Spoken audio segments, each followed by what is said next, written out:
Hello, people. Welcome to the live match reaction. Wolves 2, Palace 0. First defeat under Roy Hodgson ever since his return to the club. As always, if you do enjoy the content, make sure to hit the like button and subscribe. Takes a second of your time and helps us out massively. And also, the link will be posted in just a second where you guys can call in and have your say on the game. Going by T and AJ for this reaction. We had a little bit of a debate before we started about the performance. I'll start off with you.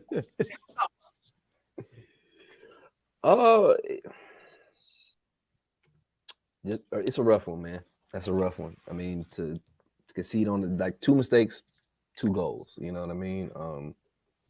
Tough to play behind the 8 ball proverbially for most of the game, trying to chase that goal that we gave up early on, and a lot of rotation from the squad, which I think was a big topic of conversation going into this, especially after a game on Saturday with another one coming the following Saturday. So it was understandable. Just a lot of rotation, changing the entire midfield to playing guys in different positions. Had a feeling it would be an uphill battle in this one, and indeed it was. Yeah, AJ, what do you think of the changes? I'll be honest, I don't think either, all three of us didn't expect changes like that because we don't really see that under Roy. Today, he changed in midfield. Even Richards went right back. Eze was put to left wing. Was you surprised by it? Yeah, I was very surprised by the changes. Maybe he made 1 or 2 because obviously maybe games coming up thick and fast. Closure, cutting down on the season. Yeah, the changes were surprising, and obviously they did not work. And that was evident to see on the pitch today. Obviously, in terms of squad rotation and potential squad players that could be heading out in the summer, that kind of just essentially puts a nail in the coffin for some of them. Maybe it just closes a chapter and just kind of verifies that, maybe they're not good enough for not even Crystal Palace Premier League football going forward. And if that's maybe just a confirmation via the manager or maybe just via their performance, then I guess it is what it is. You got to freshen up players. You've got to try things out. We're a lot more comfortable than we were a month ago. So we can actually afford to drop a point or 2, to be fair. And if that means, in the exception of having to experiment, then I guess it is what it is, man. Disappointing day at the office. Yeah, exactly. Look, we'll talk about the game in more detail. As always, let us know your thoughts in the comment section. Let's bring on first guest of the show, which is Tim. Tim, first defeat under Roy. It's frustrating. I guess you can say frustrating in a way. Oh, it is. Yeah. Yeah.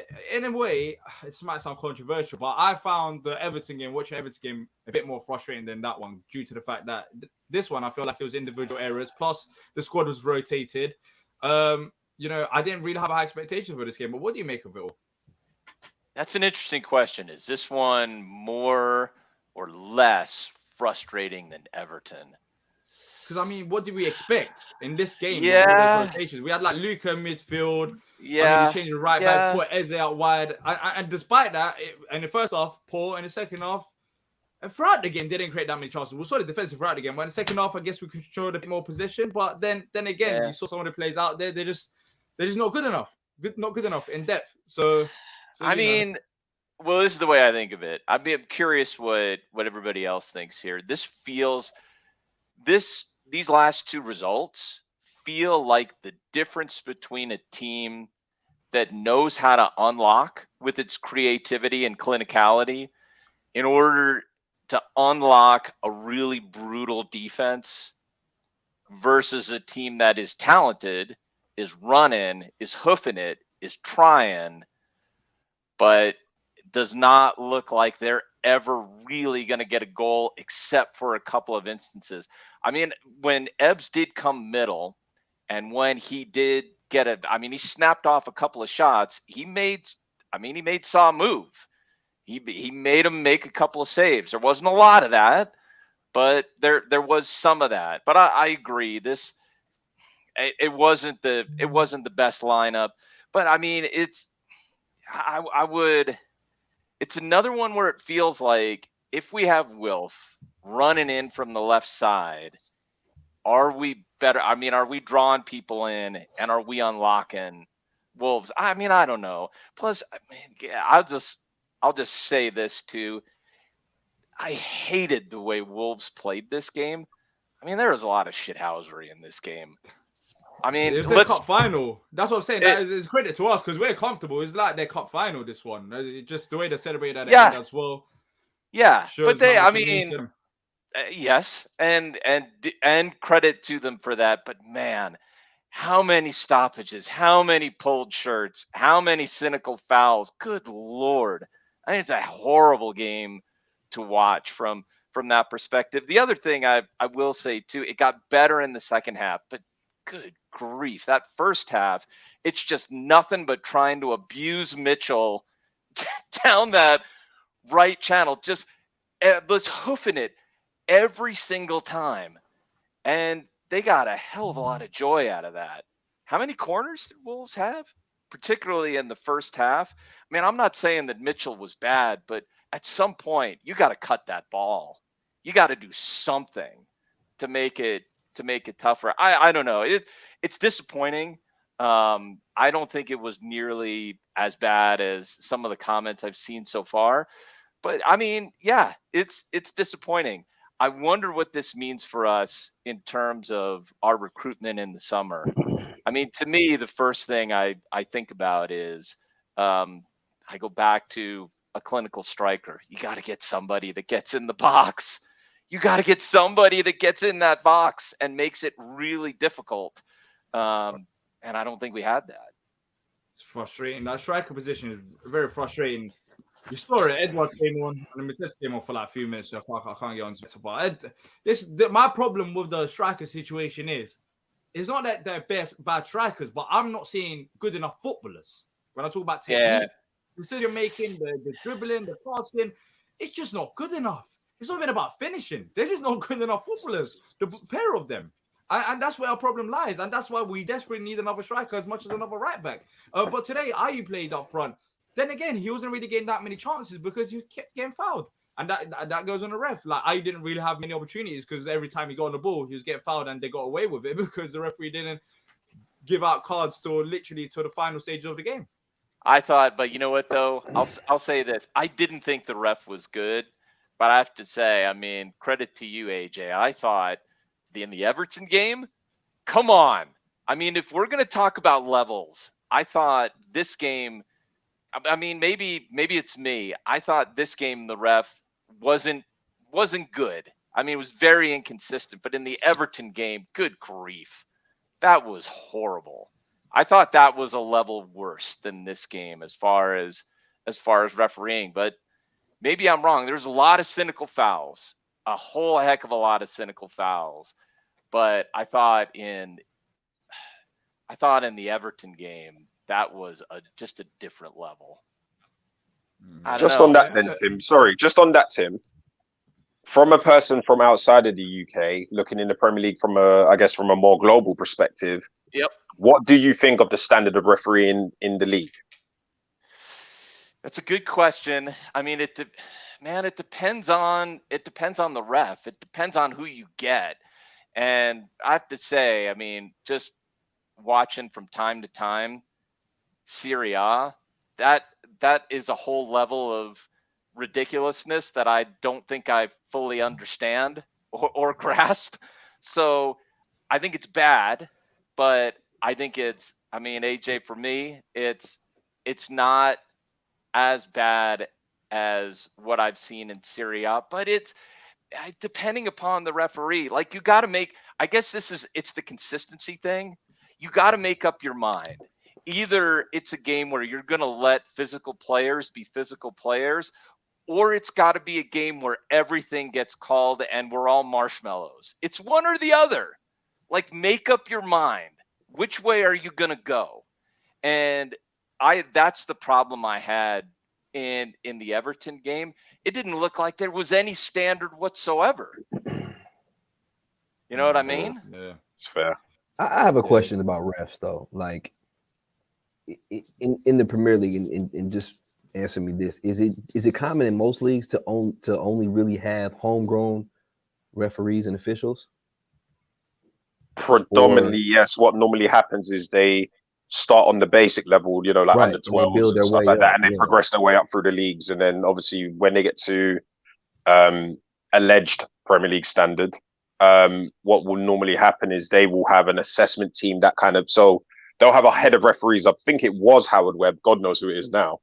But they will oversee and they will kind of essentially, like Supreme Court, where you have the elite judges. They have to be brought in by the ones that are already in that system. Yep. And they're assessed that way. And then they go, okay, well, this guy is up to this level. This is standard. This guy controls games. These are his reports. And then they essentially bring them on to the next level from that. Okay. So you can't just, wake up and be, I'm a referee, and then all of a sudden you're Premier League standard in 2 years. You have to traditionally build your way up from the very, very bottom and then sort of showcase what you can do at that level and then so on and so forth, basically. Show yourself at every level, like any other job, basically.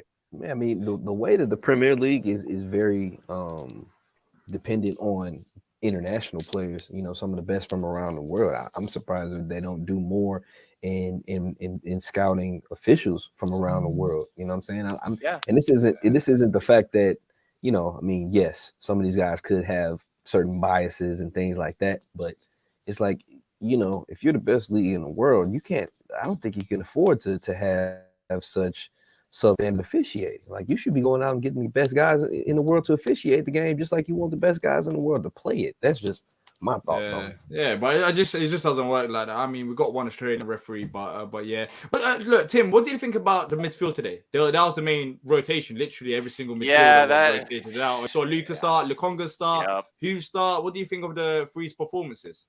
Not good. I mean, don't you think they got? They weren't linking up. They got overrun especially in that first half. That was not confidence inspiring, to say the least. I mean, we weren't moving the ball through the midfield at all. It's the same strategy. We're hoofing it long here. That didn't really work for me. I think I understand. You got to give Decore maybe a little bit of time, rest him up, fresh legs for West Ham. Fair enough. The only thing that gave me a little bit of hope going into the match was Hughes, who I do think is a bit more progressive. And I think if he gets time on the ball and if he is allowed to progress it, I think he's a good midfield player. I don't think he's a starter. I think he's a great sub who can come on and do some things. But I think Luca's time has passed. Let me say this before I make time for other folks here. In the summer, this performance makes me feel like the report is the contract on the table for Wilf is £200,000 a week, which to me felt like absolute bananas about 2 weeks ago. I'm not so sure now. Right? I'm not so sure. And when I looked at some of the numbers on some of the high wages that we've got, you're probably going to lose Luca. I think we should. Yeah, you're probably going to lose. Yeah, you're probably going to lose Maka. That's, so you're talking about some high wage earners. And to be honest, for me, and it's only for me, but if we're going to divert some of those 40,000, 50,000 a week players that we know we're going to lose, and that's like Luca, that's Maka, I'm okay with seeing that flow to Wilf and then giving some youngsters a shot, depending upon which manager comes in. Like I wonder if that isn't such a bad thing to be doing as we go into the summer. Because your point's a good one, D. It's not good enough in the midfield. We do have to recruit. And I think in terms of the players who are coming through the academy, really like Ozo. I'm not sure that Phillips is ready for first team next year, but Ozo might get a shout. What about Ahamada, who is nowhere to be seen right now? We'll have to see him in preseason, but there's probably some room to remake that midfield without having to overspend on it. So do I want to spend on a 4-year contract for Wilf? 2 weeks ago, I was no. 2 weeks, no chance. Now I'm starting to think about it.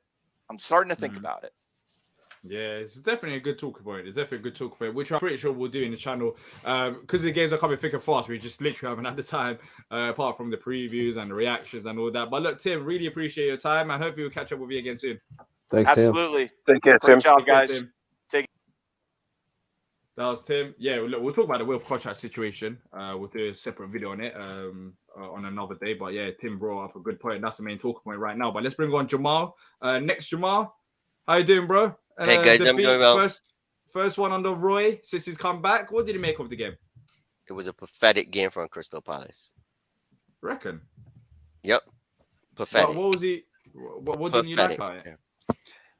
The speed at which we played, we argued with the previous coach and said that he'd playing Eze out of position, and what kind of manager he is horrible. You playing players out of position. Roy did the same thing. So there had be a reason why the previous manager was doing that, and Roy come and do it as well. These players are just not good enough. But do you think it's sort of rotated though? Don't you look at if you look at the midfield three? I don't know. I just feel like that's a bit harsh, no? Like we changed the whole midfield, even the right back we got to change. Eze had to go out wide. We rested a lot of players, and despite that, the only way that Wolves scored was from a penalty and an own goal. We played Wolves 4 times in the last 2 years, right?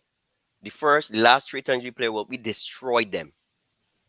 We destroyed them. They were not even in the same category of us in terms of play. And now we changed 1 or 2 players, and we look flat. We ask AJ, we could be there playing till 9 o'clock tonight or 12 o'clock. We would not have scored. We did not look like if we were going to score. What do you think that's down to? Ain't it the players that's rotated? Don't you think you cannot put Ayu? We cannot put Ayu through the middle. Patrick tried that. It does not work. When Edward came on, I am sure, I don't need to look at stats. He did not have a successful pass. He is horrible. He is horrible. I don't like criticizing my players, but someone has to say Edward is horrible. I mean, he came. It's fair. It's fair. It would not. I guess people would only recognize it if Mateta came on for Edward for sub. He was bad. He was really bad. Yeah, but Mateta, Edward, Mateta, both of them, I don't think they're good enough footballers. I've reached that point. They're not good enough footballers. But agree, Conga, but he still, started today. He wasn't good. I don't think he was good. Yeah, Conga was not good either. He was not good either. Mm-hmm. I mean, if we really look at this team, if we don't play our starting 11, right, we cannot beat no team in the Premiership. And I believe that wholeheartedly. And so is a squad depth issue then? Yes, I mean if we want to progress as a football club, we need to integrate the youth within the team. We have watching that game, there were moments in the game where we had Wolves under pressure, but we could not be clinical at all. We had a clear from where I was watching, there was no clear-cut chance that we had for that whole game. I can't remember one. Ayu was falling down all the time. He was being fouled, yes, that happens, but depending on the referee, you would get the calls or not. But we were not good in defensively, other than the last kick of the game, which with the back pass from Guy onto St. Johnson, his first touch was poor, but he was under pressure, and his touch should have been better. We all make mistakes. That's fine, but other than that, he was good. The defense was, other than the mistake from Anderson. I mean, that could happen to anybody. It hit off his knee, right? Some people may blame the first ball came in that the guys that were trying to clear, I think it was Ayu and someone, they should have cleared the ball, but it just dropped on his knee going. There's nothing much you can do with that. That happens in football, right? So defensively wasn't a problem. Richard, we talk about playing players of the position. We have Richards at right back. He did not look good at all. You put back center back, he was fantastic at center back. He controlled, he played the ball left, he played the ball right, just like how Anderson did. but you put him right back, he did not look good at all. I know we could talk about Hughes and Conga and Luka in the midfield. I know we could, but we know that these guys really are not good enough. If the choreo was played, we would not have lost that game. Telling you. So that's my point, though. we would That's not my have lost point, that though. Was that game horrible because of the squad rotated? Was there too many rotations? Which I'm not blaming Hodgson, but that's why I'm not as mad about this game than I was against the likes of Everton, because in this game my expectation lowered due to the fact that it seemed like we was fine with even maybe a draw, because that lineup there that we put out there probably wasn't good enough for a win in the first place. And that's Correct. why So I why wasn't put it out? despite So that, why put it out? We play games to Because- win. Any game Okay. you play, you should play to win. So even if the guys, I mean, these guys are on what? These guys are on $50,000, $60,000, $70,000 a week and cannot play 2 games in 1 week. What are you saying? I mean, it don't make any sense. These guys should be playing. The core is the heart of our midfield. Without the core, Millie did not make, Luka did not make a drastic mistake in the game, but his pace was slow. It was just slow, what yeah. the way how the ball was passing left to right, it was not fast enough. I mean, I don't like throwing my players on the bus, but they really and truly we should not have lost this game. If we had a draw, I would probably feel a little better. Okay? But this game, I mean, Wolves wasn't that good either. It's not like Wolves played fantastic football. They got a lucky first goal and just defended for the whole game because they know that Crystal Palace cannot score. It has nothing to do with Patrick Vieira. It has nothing to do with Roy Hodgson. Crystal Palace is not a team known for goals. So they know if they get one up, they can defend for the rest of the game, and Crystal Palace has no idea. And that's exactly what happened. When Isaiah moved from the left, Isaiah was nowhere to be seen in the first half. When he came back in the middle, he was fantastic. He had 7 shots within a place of 15 minutes, moving from the left. Most of them was from corners though, but moving from the left to the center. And then you could clearly see when Schlupp and Edward came on, although Edward did nothing but give away the ball, and we got hit on counters from that. But you could clearly see Schlupp came on like he wasn't tired, like he needed rested. First came on and tackled them. The first tackle in the game came from Schlupp, and that was with the 75th minute. So I mean, what I'm saying is this: is that we know we have a team of players that we cannot rely on. We got 11 players that really and truly should be in championship. Really, truly in championship. Yeah. So Jamal, hold on. So you actually bring out a lot of fair points. I agree with actually, probably most of it, to be honest. One that's been kind of sitting in my mind now, and you brought it up as well, is you mentioned Richards, yeah? Yeah. Obviously, Richards didn't have the best game at right back. So would you give him another chance at right back with a better squad in front of him, i.e. Decore, maybe Wolf back into the squad? Or would you just lock it off and just make him the backup centre back? I believe that Richard would be a better right back with training. You just can't switch from a centre back to a right back. There's a lot of different how the game flows, how to get back on side, defensively where you need to be, etc. So it can take some time. So coming on the end of the season, I would not do that. I would just leave him as a centre back. If in the summer if we need a right back, we can't get him, we could transition him into that. He will have like a month of training, understanding the role. Ward, we know what we think about Ward. They don't have their horse. Klein, I think Klein is also getting down. I think he's better than Ward, but he's also getting down. But I find that Ward is a better defensive player than Klein. Klein is better going forward. So on your point about Richard, I believe it would take some time for him to transition from a centre back to a right back. And the best time to do it would be coming on for the preseason. When we go on tours, you could try him out, but not when points are on the line. Not when points are on the line. Yeah. So looking into the next game, because you sound a bit upset over this game, are you very much are you so? confident Very much that so. we could?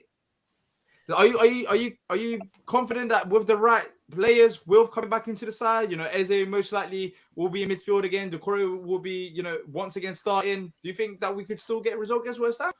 Does that game? West Ham is playing. West Ham is playing right now. They're winning in Europe. They're winning in the league. They're playing. But Crystal Palace with the full team, we could beat any team in the league. When we have our full complement squad, 11. If you look back historically, we never ever win games on Tuesday or Wednesday. Just check it out. Check out for the last 2 to 3 years. We do not win midweek games. I do not know if the guys are Friday games. I don't know if the guys can only play on Saturdays and Sundays. I do not understand why. You are a professional footballer. You want to go to Europe. That means if we make it to Europe, we'll lose all the games in Europe. We need these guys are paid a lot of money. I expect when I turn on and waste my 90 minutes to watch them that they are putting in the effort, or even when I go to buy a season ticket or buy a ticket to go and watch, I want to see my money's worth. These guys was toothless. But getting back to the point, sorry with my rant. Against West Ham, we got Zaha back, we got Isaiah flying through the middle. It'll be a very tasty game. It'll be a very tasty game. Once Wilf is fit, it'll be good, and we put back the team how it was. Isaiah through the middle, Decoria, Schlupp. I do answer me between Mateta and Edward. I do not know. Yeah, they're just bad as each other. Like it's like I don't know. Maybe Wilf. Me, Maybe Wilf. Maybe Wilf. Exactly. Yeah. So yeah, we'll probably Wilf. But yeah, we'll talk. I mean, we'll talk about it in the preview as well. But yeah, it's just with them two. I mean, the less said, the better it is. But yeah, they're not good. Let's just say that they're just not good footballers. That's how it is at this point. I used to rate Edward, but I just realized he's not a good footballer. Forget about a striker. He's not a footballer. But I feel Jamal, Edward. Yeah, go on. To close on Edward, not to beat a dead horse to butter, but I believe that Edward is one of those footballers that needs another striking partner with him. I don't think he can play. That's how he played at Celtic. Was with a striking partner. Correct. So it's easy to say. It's easy to rate a fish climbing a tree, right? So I believe that to fit our system, you need to be a Benteke, prime Benteke type player, a guy that can lead the line to hold the ball, pass it back to bring forward the team, right? A guy that could do it on his own. So I don't think that Edward is a waste player, but I just believe that the system he's not a Palace player. He could probably strive at a team that plays 4-4-2. We got two forwards that could get in because he's talented, but for some reason holding that is not his strength, and we are putting him in a position where he's not showing his best work. So yeah, we all of us, even in our jobs, if we get to do something that we're not good at, we are not actually show our worth. So that being said, he's not a player that you would build a team around. So it'll be difficult for him at Palace going forward. And that's my final say on him. Yeah, it will be. But let's see what happens with the new manager, anyways. But look, Jamal, I appreciate your time, bro. It was a nice little run. I can feel it as well. I just had to take off your chest. But look, great call, Jamal. Great call. Yeah, appreciate it. All right, later, guys. Appreciate it, man. Thanks, Jamal. Take care, bro. Yeah, take care. With that, I'm gonna go ahead and jump off, Jamal, fellas. Yeah, Jamal. I appreciate you guys. Oh, you're in as well. You're off as well, yeah? You've had enough, mate. You've had enough. Nah, but, All right, cool. We'll catch up anyways. Talk to you guys soon. All right, cool. I see you later. See you later. Let's bring on Oscar next, who's been waiting. As always, if you guys want to call into the show, click on the pinned comment where you can call into the show to have your say on the game. Let's bring on Oscar, who's been waiting. Oscar, you there? Hello, guys. Can you hear me? Yeah, we can hear you. Yes, sir. Wolves 2, Palace 0. Roy's first defeat is coming back to the club. Jamal wasn't happy about the performance and, the rotations. What did you make of it all? I mean, for me, we were doomed from the start with that midfield. We started 3 defensive midfielders against Wolves who aren't very good, right? For me, it wasn't a game plan that screamed, right, we're on a roll. Let's build on this. Let's secure safety once and for all. Let's get ahead of Chelsea. Let's annoy some annoying Chelsea fans. I'm honestly not sure what the game plan was here today, and yeah, it's just unfortunate because we've been on such a good roll. I've actually enjoyed watching this team again. And then we lose to Wolves. It's yeah. Yeah, I hear where you're coming from. But do you understand the rotations from Roy? Do you understand why he could have potentially done them? To give other players the opportunity. We've got a bit of a cushion in terms of previous results and where we sit on the table. I mean, even though we lost this game, we're still 12th. So do you understand where he was coming from with the changes? Because I wasn't actually too mad at the changes, because I feel like some of these players, if they do step up, they can be decent. But today, Conga midfield wasn't great. Luka, I think he's done. It was so easy to go past him. So yeah, it didn't work out in the end. But before the game, did you understand the rotations? Yeah. I mean, I can understand giving other players a chance, because Conga played well under Vieira, hasn't had much of a look in under Roy, so I was happy to see him start. Like you said, Milivojevic can never play for this team again. He needs to just be gone. His time was past last season, I think, and here he is starting in 2023. I think that was the big decision that ruined us today, to see Milivojevic start. But I mean, I can understand the rotation. I'm happy to see Hughes start. I mean, he I think has been one of our more underrated players this season. Yeah, I can understand the rotation, and if it works, of course it's brilliant. But it didn't work today, and you know the problems were plain for all to see. That this squad just doesn't have the depth. If your backup to Decore is Milivojevic, then you're doing something wrong. Yeah. So Oscar, in terms of the performance of the rotated squad, and I know the answer to this, but just to sort of reconfirm, I guess, do you agree with the concept that I guess some of these players, in terms of the more squad players and the out of contract players, have kind of put the nail in the coffin for the summer, in terms of obviously being handed new contracts and maybe sort of biting the bullet and staying with some of them? Yeah, I mean, for some of them, they can be good squad players. So whilst we had Vieira, I wanted Ayew gone, right? But Roy has kind of gone something out of him, and I wouldn't mind seeing him as a squad option. The same with Schlupp.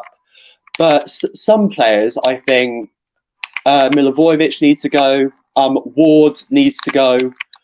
MacArthur needs to go. You know, these people have been great servants to the club, but their time is past.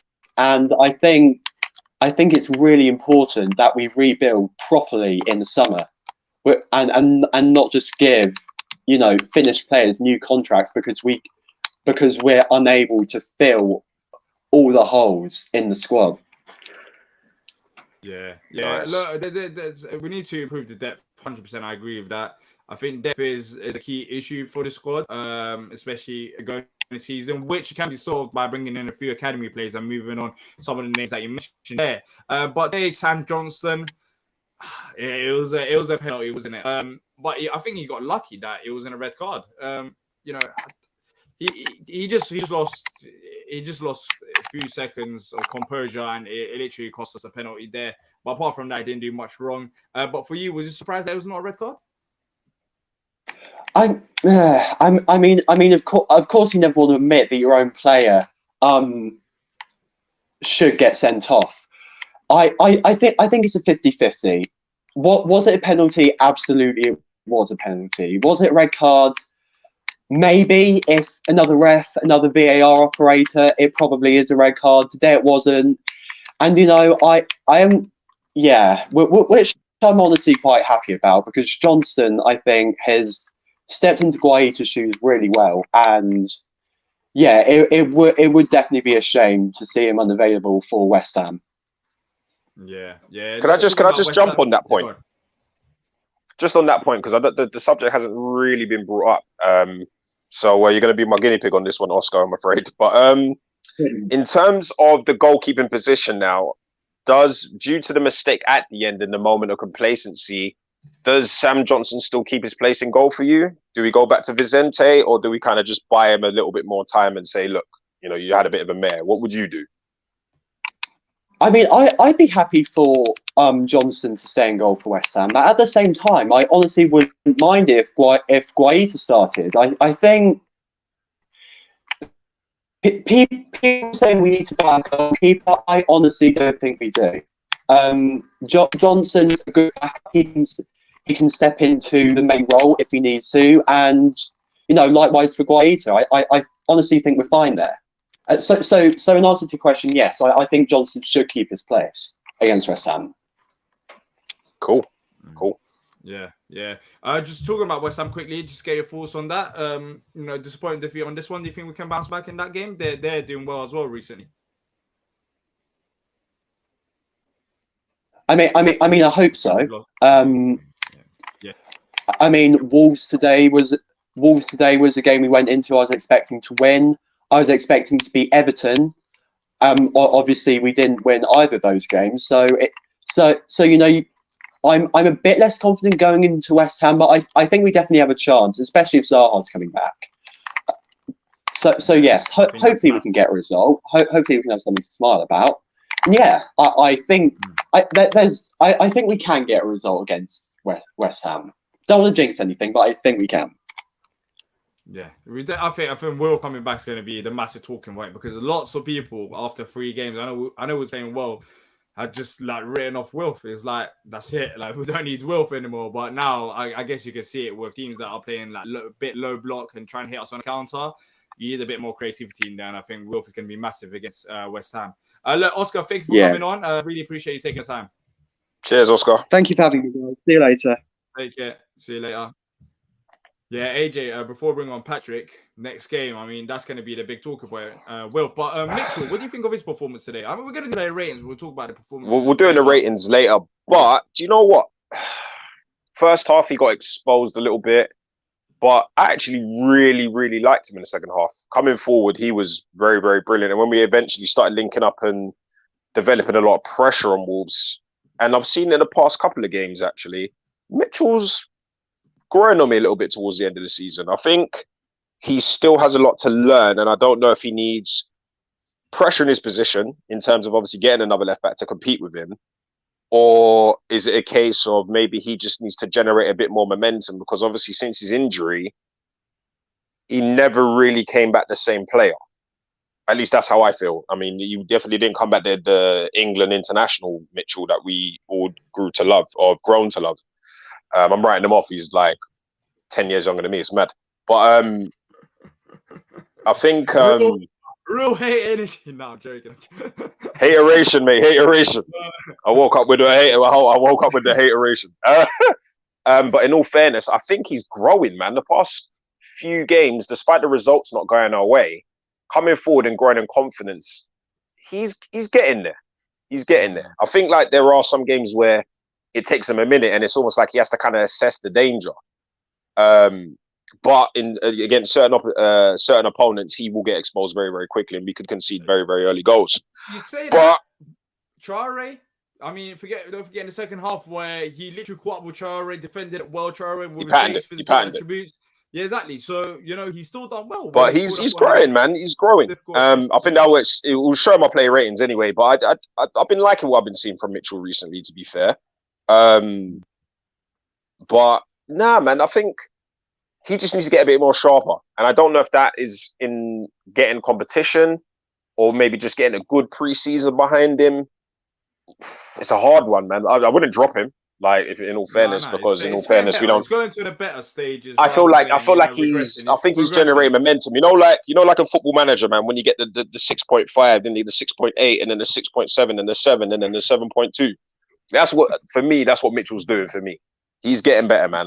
He's not quite England ready yet. I think he's still got a bit of consistency out of that, and I think the whole squad as a whole have to improve consistently before we start talking about that. But I'm liking what I'm seeing, man. He's growing, man, and I think the best thing about it is it's not just his defensive work, it's actually his confidence with the ball attacking and his confidence with the ball coming forward.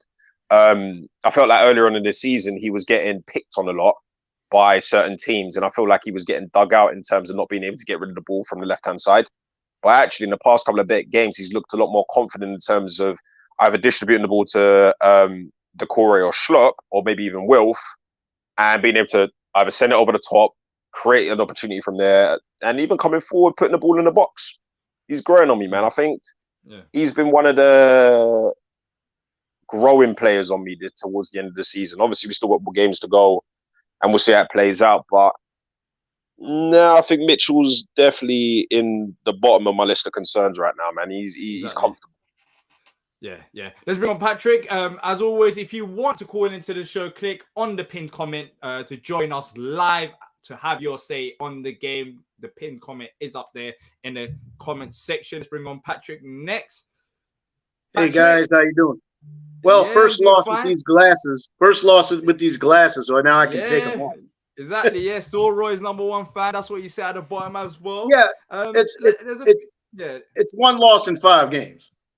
I mean, it's a rotation. It's a rotation game. Who else was he going to play? MacArthur for Luka? Okay.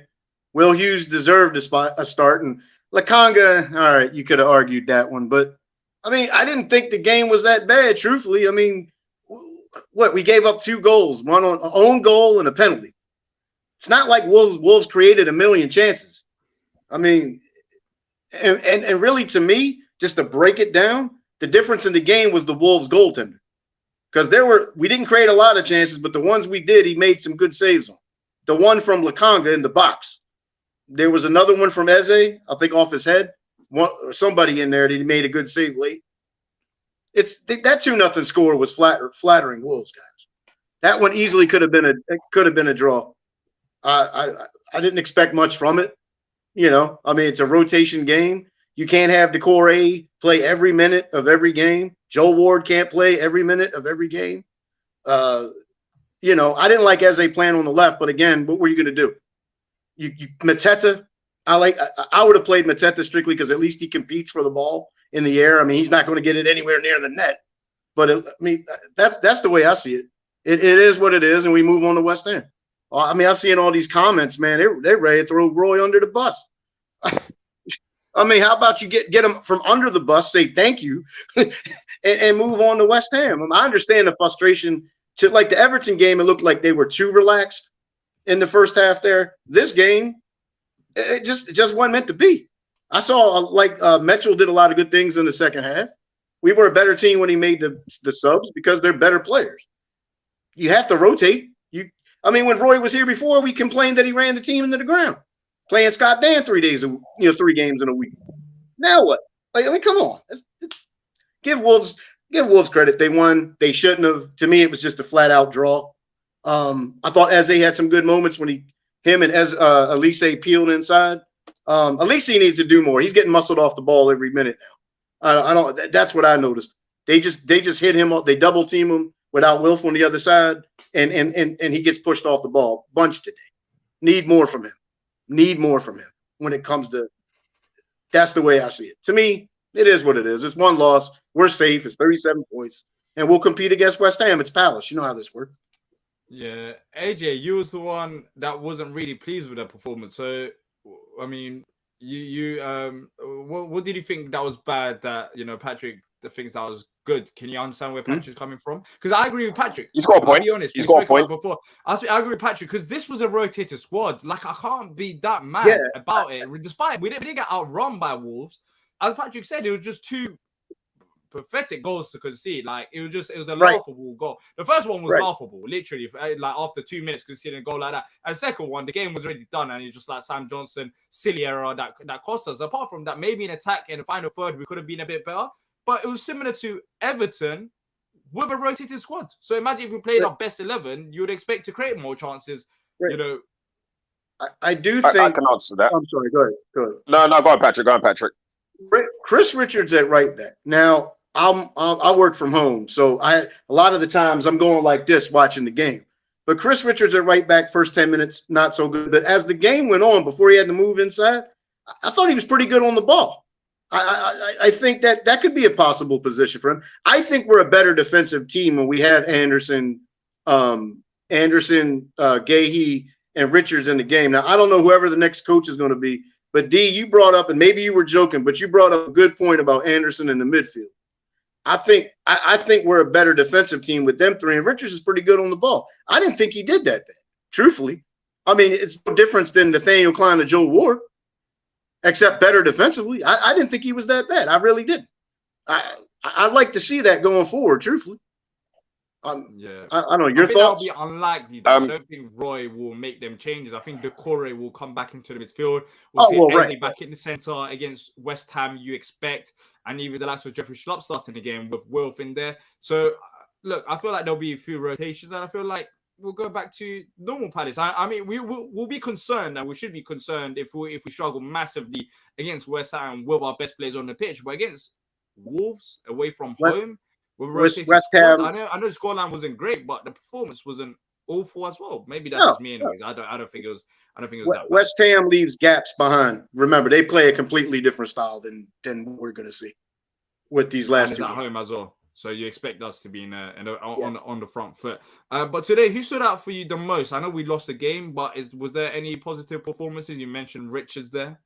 I mean, Richards playing inside once he got at center back. I don't think there was anything. Mitchell, actually, I mentioned him. Like, I agree with AJ that the second half he's starting to get better, and that's coaching.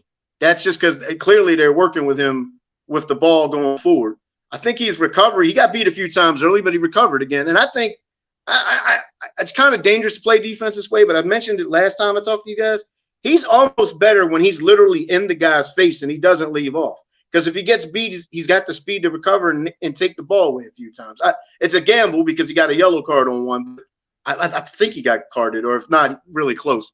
I think that's the standout one for me. I mean, because everybody else played kind of underwhelming. IU ran a lot, but he didn't get a chance, really. I mean, he was getting fouled by Dawson all day. I think, and I think that's another thing, too, with this game, that you guys talked about the refereeing. Refereeing's trash in the Premier League. Let's just call it for what it is. This crew today was trash. He called it evenly bad down the middle. Dawson was clotheslining IU all day. And if we got any of those calls around those free kicks, you know we're a good free kicking team, as they and Elise say. It could have been a different outcome. I mean, I think that had something to do with it. But overall, if I had to grade the performance, like a 6.5. Because you got to realize who we had in there. And I understand why he did it. And the best thing about it, at the end of the game, I watch a game on Peacock. The two things I wanted to end with, Lopetegui, the coach, they had him kind of somewhat mic'd up when he talked to Roy, and I think the comment that came through was, "You guys really compete hard." And so there was some appreciation there, which is good to see. And two, I mean, they played hard, and Roy was mad that he lost. That's good. They're not going to just sit on the beach. They're going to come back the next game, whatever happens, and they're going to compete. And that's what I get out of it. Yeah, for me, West Ham is more important than this game for personal reasons. Anyways, I agree. Yeah, and also like it's better to beat West Ham than Wolves. Wolves, congratulations, you got the win, but they celebrated like it was a cup final. I was actually surprised how much this game meant to them. It probably solidifies their Premier League status, though, doesn't it? So it does. There's that. Well, there's that. I was surprised. I was very surprised by it. I'll be honest. And remember, guys, 3 games in a week for West Ham. Remember, almost 4. I mean, the European game, the game last week against Bournemouth, the game against Liverpool, and then us. They're going to have, and Moisey don't rotate. Conference League, innit? Yeah, they got that Conference League game, haven't they? Yeah. Well, remember they was it last week they played in the conference. Then Thursday was the conference game. Sunday was Bournemouth. Next week they've got it. Yeah, it's next week, so they'll have to rest players. Henceforth, why they got the early kickoff on Saturday. Yeah, they're gonna rotate. So I like our chances, truthfully. I do. I only have one caveat to one of your points, Patrick. Mm-hmm. The only reason why I'm not entirely convinced by Richards playing right back, and obviously correct me if you think I'm wrong, because I know he's American. You want to push the American agenda just a little bit. I don't watch any American soccer. I make a habit never to watch MLS, but I get your point. But with Richards, I do believe he's got the pace. I don't doubt that whatsoever. He's proven that, and obviously that clip of him and Rashford, that will probably back him until the end of time. But going forward and the overlap, and in terms of his crossing, I haven't seen enough of that yet to convince me he can play right back. That's another key reason why I'm not entirely sure he can even play right back on a consistent basis. However, maybe he needs a few more games there, because I did put this point to Jamal earlier on. Is it a case of, if we've got a full fit squad, would you continue to pursue Richards, or would you maybe work on it later on come pre-season? What would you do? Honestly, I think he's a substitute right back. because I think he's got the pace to play it, but I don't think he's got the offensive skill set. He could get. I mean, look, Nathaniel Klein and Joe Ward, he could play there defensively. Certain teams play with what, 3-4 center backs now, like Man City. They got Ake playing. He could do that kind of a job. I just think we're a better team with him, Anderson, and Gahey on the pitch together. So it's up to the next coach to figure that is, if that's a back three. And Anderson does play the midfield for what, Denmark, right? D, I know you were joking about it, but his passing range allows him to do that. Again, that's for next year. But for the rest of the year, I don't think it's going to hurt to let Richards play. Wardy tries to overlap the last few games, but his offensive skill set is nothing. Let's be honest. Richards can do the same thing.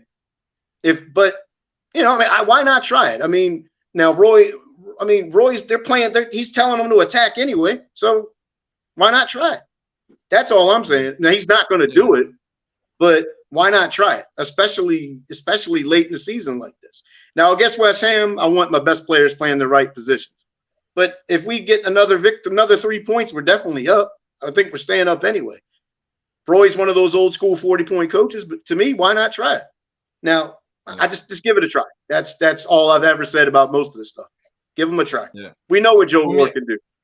Yeah, I even said it under Vieira. I would like to see Richards right back. I don't think it's a long-term solution, but in the short term, he should be able to defend solidly, and he's got the pace to be, to catch up with these wingers and finish the season like that, and then buy a new right back. I don't think Ward, Klein, or Richards should be our right back going into next season. It would be pathetic if that happens. And D, what's important for the short term is he's got the pace to play the position defensively. You can get away with it because he's got the pace to play with, and he's not bad on the ball. Yeah, you're not asking him for the crosses, but you can't. He's. I don't want to know if he's press resistant, but when he's played center back those games with Gahey, he's a good passer of the ball. He might not be an Anderson, but he's not a bad passer, so he could get out of trouble. And he's willing to do the same run that Joe Ward is. So it's why not try it? That's all I'm saying. Yeah, look, really appreciate your time, Patrick. We'll see if he tries it against West Ham. We'll see what the rotation will look like in that game. Take care, guys. All right, Patrick. Take care, mate. Take care, Patrick. See you later. See you. That was Patrick. Having to say, if you guys want to call in, click on the pinned comment to call in to the show to have your say on the game. AJ, any other last things you want to touch upon? Lukonga. Yeah, I mean, I'll say this. Lukonga, I'd rather see a Hamada play ahead of Lukonga. Lukonga is going to go back to Arsenal. We're not going to buy him on a permanent deal. He's not good enough. So I'd like to see Hamada get more opportunities, because Lukonga, I think in the first half, you could have 2 goals. If he could run properly and not slip. And second of all, if he can shoot, like he entered good positions, but out of all the players, it was him. It was him in them areas, and I think he's just not good enough in the. He seems to lack confidence. He seems to lack confidence in general. I watched the Arsenal documentary, and there seems to be some sort of scenario around his confidence and maybe breaking out of his shell a little bit. There definitely seems that a little bit of that's followed him there. He seems a bit shy in front of goal. Agreed. There have definitely been some games throughout, even from the reign of the previous manager, where he's had opportunities to have a pop and he just doesn't seem to want to do it. Maybe his game is only literally passing. I'm not even sure if he's even got any assists to his name, to be fair. So, I mean, it's very strange considering he was the captain of Anderlecht and he had all that experience going into Arsenal. And it's like, as soon as he's walked in that Arsenal dressing room, he seems to have kind of hidden in his shell. I've been very, very lucky and privileged to actually, stand close to the guy and hear the guy speak. And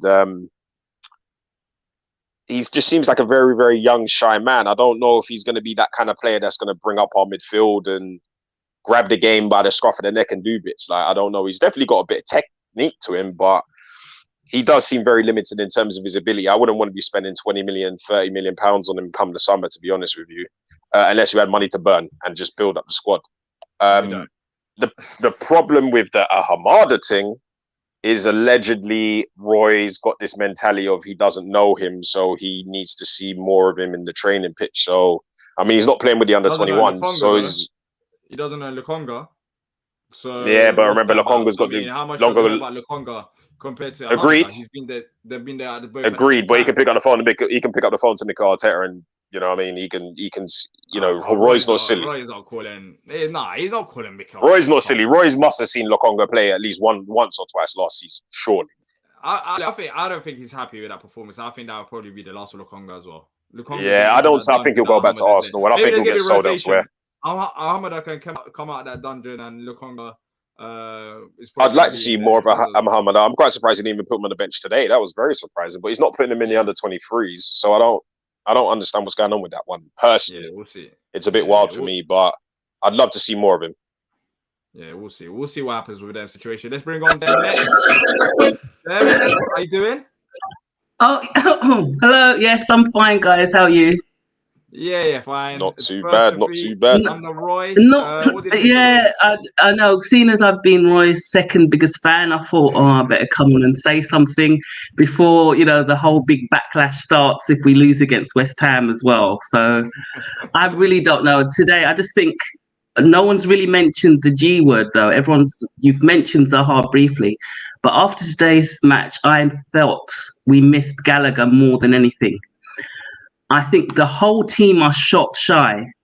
If once we separated Elise and Eze, our other players need to step up. We're doing all this nice passing, but people are just scared of shooting. I do not get it until the second half. Even Hughes had a chance, headed back to goal. I've seen him do pivots and pirouettes in the midfield. Has to pass back. It's like they just do not want to take a shot. I don't get it. And Gallagher was a player last season who was not afraid to start a move, finish a move, receive a pass, try shots. All of our other players, including players who've scored goals before, are just incredibly shot shy. I don't understand. Yeah, I agree with the. No, go on, D. No, go ahead. I agree with the not shooting element and creating opportunities 100%. But the Gallagher scenario, we gotta let it go.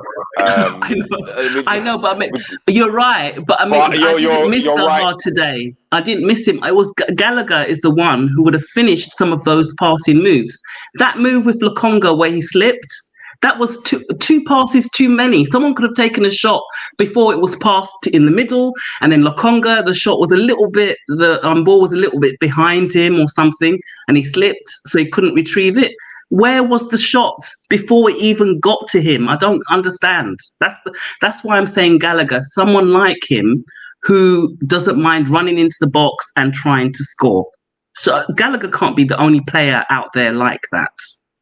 Yeah, sure. Would you say it's a similar situation to the Everton game? Because in the Everton game, at times it feels like we want to put the ball in the perfect area to have the shot as well.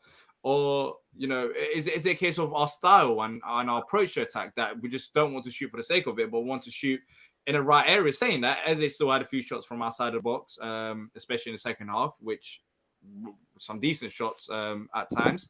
But yeah, I feel like it's more on the system and trying to get the ball into the right area to have high quality shots rather than the players not wanting to shoot. Because if you shoot, they got everyone behind the ball. It's just going to hit a Wolves player. No, but for example, that Lokonga shot, they were in front of the goal. There was a chance for someone to take a shot. And then when we didn't have a clear-cut chance like that, like the one where the goalkeeper Sarr saved it, that was a clear-cut, it wasn't blocked. Any other opportunity in and around the box, we were too slow to make that decisive pass. And then they've got the whole team behind the ball. And anyone who shoots then, it's too late. It's going to be blocked. So do you think I agree would play a part to it as well? Because I think there's each other. Yeah, the rotation, I think you can argue in hindsight it was too much. I just think, like everyone else has said, it was a cup final for Wolves. They wanted it more from the first whistle. And then once the crowd were on their side, we struggled. We only did well in the second half. I think we created the better chances, but it just seemed to mean more to them to catch up to us in the table. We already, I think, and this is the secondary issue to what our problem is, there's a mentality issue.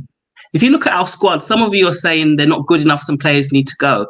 I think when you look at the players' stats, that's not the issue, it's the mentality. These are not elite players yet. And to get the best out of them every game, usually you need that little bit extra. Maybe it's the manager or it's everyone playing in their right positions and being able to have competition for places. So like Mitchell has no competition for his spot. That can make a big difference in terms of getting better performances. This Zaha thing, we're still arguing after donkey's years in the Premier League. That to me is showing a lack of ambition. Because, I hate saying it, even with Zaha in the side, surely you remember games where we have struggled to unlock stubborn defences and the opposing fans have tweeted, oh, Zaha was in whoever old school right back pocket or whatever. That has happened multiple times with Zaha in the squad.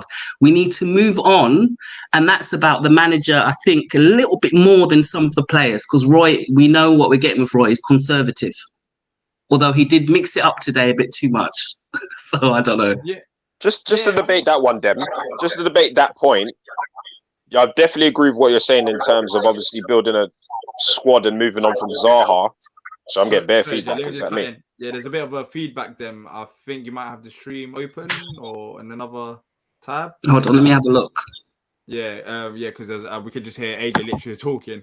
All right. From your side, I think it's gone. I like the sound of my. I like the sound of my. Yeah, that's still happening. It's only. Is it? Sorry. It's fine. It's AJ. All right, I'm just gonna say. So you've definitely got a point in terms of building a team and not relying on Zaha. And I've even bantered for the past couple of weeks about Wilf not even being able to get back into the team, especially when we were winning and playing well. But the only caveat I have to your point is we do have players in our first team squad, like Decore, that is topping the interceptions and the tackles. Then you've got Elise and Eze, and even Wilf himself, which are toppling the dribbles and chances created.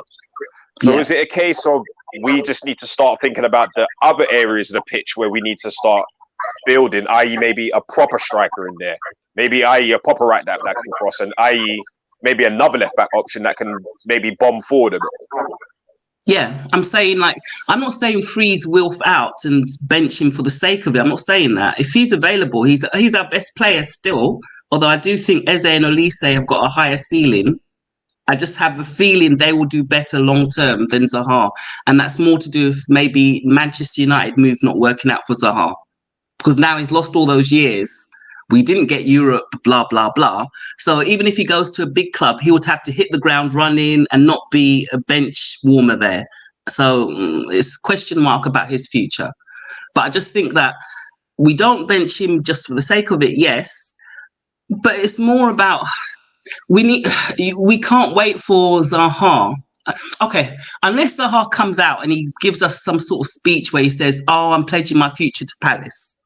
But this uncertainty where he's prepared to, we have to wait for the end of the season. Don't tell me that's going to cause no problems behind the scenes, because he's been main man at Palace forever. It is time for some of the younger ones to have that mantle. Even if Zaha is still posting all the brilliant stats. If we allow a situation where Zaha has got 200k on the table, and then we go into a new season where we know that because of that 200k, maybe we've got one or two less players than we may have done, and we see a repeat of what we have seen of a decline in Zaha, missing penalties on 200k. I just think it could, that whole Batman quote about you stick around long enough to become a villain. I think that would happen to Zaha, guaranteed, unless he made a sort of big point about, I want to stay and be a coach or something like that.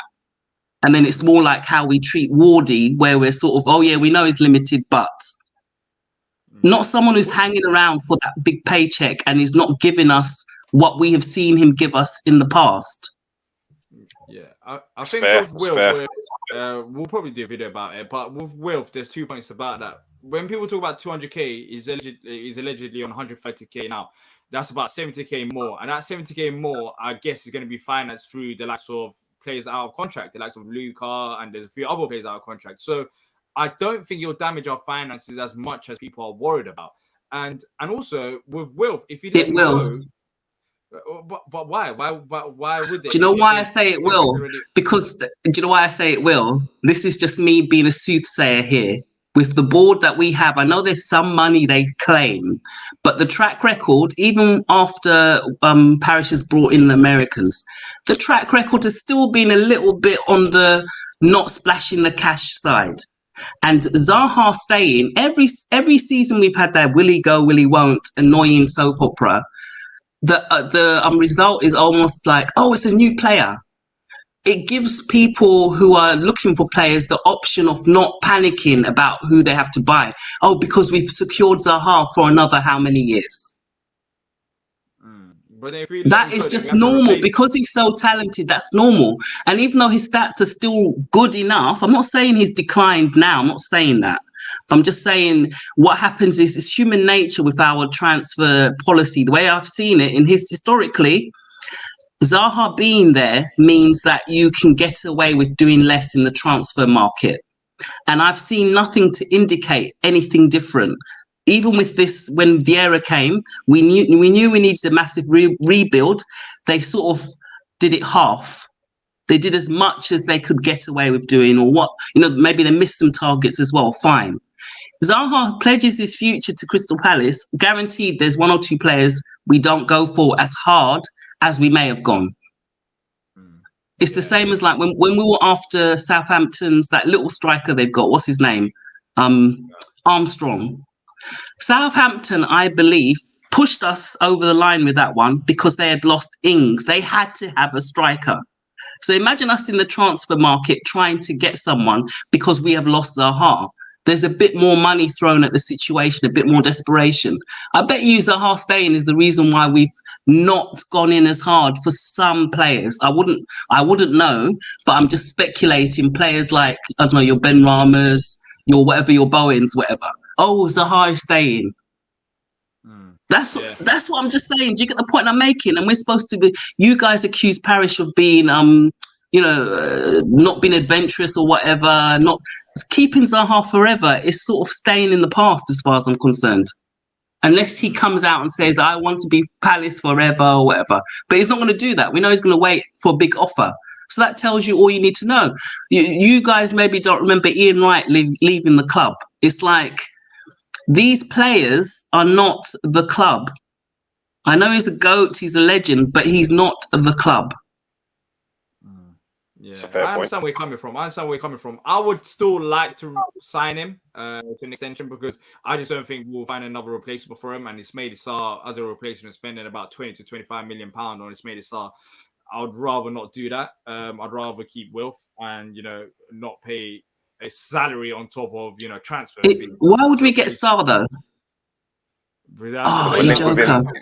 Because we're linked with him. We're linked with him every 6 days. I'm sorry, I've missed that. I've been off Twitter for a while. Are you serious? Sarr again? Every transfer window. Is it a serious thing or just like the usual, like Boubacar or whatever? It's been there's no other left winger that's been linked pretty much apart from Ismaila Sarr that's been serious. So, and plus, forget about Sarr. I mean, you could look at the players. We didn't replace Conor Gallagher. We still haven't replaced Wan-Bissaka. We haven't replaced Benteke. So in terms of replacing players, our track record there hasn't been great. So based on that, I would rather. Yeah. I know it's hard, but I just don't want to have that risk because if we have that risk of losing Wilf, yes, we got Eze and Elise there, but that left hand side just could be scarily bad. That it just could be awful because we've got no other backup option to Wilf as it is now, and that's why I wouldn't want him to go. But then, what do you think about the West Ham game based on today? I guess we'll have another rotation in terms of bringing everyone back into the starting lineup. Do you think we could get a result against them? I think we should give a better account than we did today, definitely. And like others have said in the chat, West Ham will not put 100 players behind the ball because they need the points. So, I think we'll play better. My only concern is the fact that they are lower than us in the table, so they may want it more, and that could mean a worse result than today. Because you saw Wolves treat it like a cup final. West Ham, of course, are not going to just roll over and let us get 3 points when we are already technically safe or whatever. So I'm a bit concerned about the fact they're scoring again now. They look like they want this European thing. I don't know. I just have a feeling we'll be lucky to get a draw. I know I sound negative, but I just think West Ham will turn it on. They've been absent in the league for most of the season. They owe their fans. I know it's an away game for them, But I just think we may struggle. But then again, if we're on our game attack-wise, there'll be more space. So maybe sort of a score draw, 2-2, 3-3, something like that.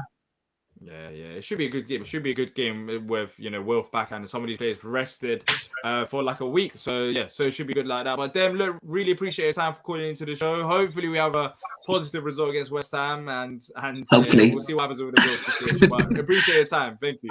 Thank care, you. Dan. Up the Palace. Thank you. Up the Palace. Thank you. Take care. That was them. We're gonna wrap it up now. But before we do, AJ, any other things that you wanna add? We've still got a play ratings to do. Yeah, it'd be nice to get a bit more of a solid squad before the West Ham game. Whether Wilf comes or he does or he doesn't, who knows? Kleiny, I believe, is also in training this week as well, so it'd be nice to have a bit more of a right back in the team. Although when Ward came on today, he wasn't actually that bad, to be fair. So yeah, I thought he was nah, alright. yeah. I thought he did all right when he came on. To be fair, there wasn't no hazards there. To be fair, although to be fair, against Ben Rama and Vasquez and whatever his name is, listen, that might be a different story. So I'd rather see Klein there. To be fair, that might be able to at least half keep up with that. Yeah, man, let's just get the head down, take the L. That kind of just confirms and a few players that are like hopefully off in the summer. I mean, there's a lot going on in the club right now, man. There's a lot of speculation left, right, and centre, man. Twitter is not an easy place, or social media is not an easy place to be a Palace fan right about now. But you know what? Like I said, bad day at the office. You know, a few players got to kind of look at themselves. Hopefully they will. Roy will get into them. They'll get back on the grind, and hopefully we'll be having a different show on Saturday, mate. Yeah, exactly, 100%. Hopefully this could be like the pivot to another 2 to 3 wins. Maybe we needed this defeat to, you know, realize that we're not finished product yet. Like, don't get too complacent. And hopefully we bounce back, especially with Wolf coming back into the side. But if you guys have enjoyed the show, if you could leave a like and subscribe, it takes a second of your time and helps us grow. So if you could do that, that'll be much appreciated. Thanks to everyone who's called into the show. Thanks to everyone who's been sending in comments throughout the show. And also to AJ and T as well. We'll be back for the player ratings, discussing the performances from some of these players in a bit more detail. But until next time, up.